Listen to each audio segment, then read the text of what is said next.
emergency tied to the crisis of fentanyl trafficking, officials claimed they had the authority to impose broad tariffs on imports. This legal maneuver allowed the White House to bypass Congress and act quickly, framing the tariffs as a necessary response to both economic and public health threats.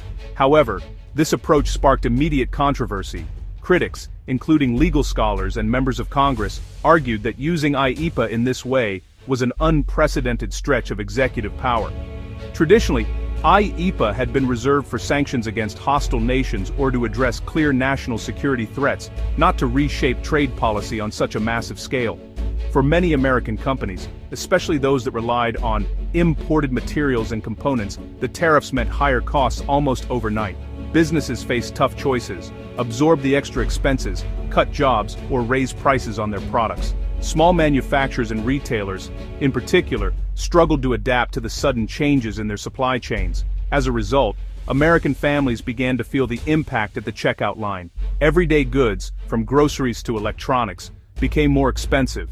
Meanwhile, foreign governments retaliated with their own tariffs, targeting American exports like soybeans, cars, and machinery, which hurt U.S. farmers and manufacturers trying to sell their products abroad. Despite claims that foreign countries would pay the tariffs, the reality was that American importers bore the brunt of these new duties.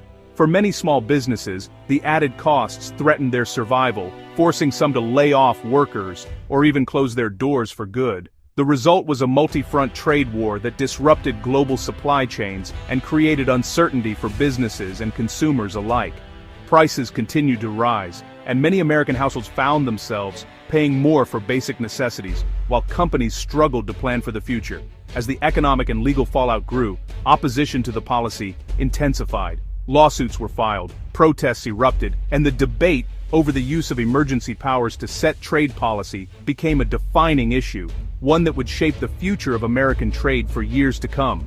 The Supreme Court's decision was rooted in the Constitution's separation of powers. The justices found the president's use of IEEPA to impose global tariffs far exceeded executive authority. Article 1, Section 8 gives Congress, not the president, the power to regulate commerce and impose taxes. The court emphasized that emergencies don't grant the president a blank check to bypass Congress. This ruling reaffirmed that only elected lawmakers can overhaul trade policy, serving as a check on executive overreach.